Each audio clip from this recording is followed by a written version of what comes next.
অনেকে বলেছিল তার সময় শেষ, অনেকে ভেবেছিল ৩৯ বছর বয়সে বিশ্বকাপের এই উত্তাপ তিনি সইতে পারবেন না।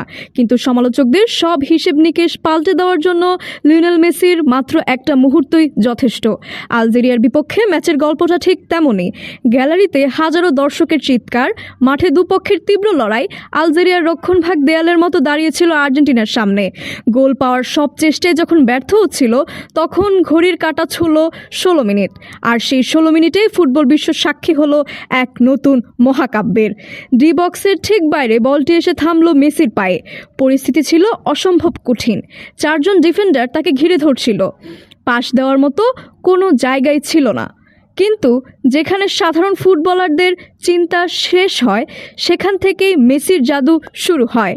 কোনো তাড়াহুড়া নেই, কেবল বাম পায়ের এক আলতো ছোঁয়া, আর তারপরে স্পেস তৈরি করে নেওয়া সেই অবিশ্বাস্য শট।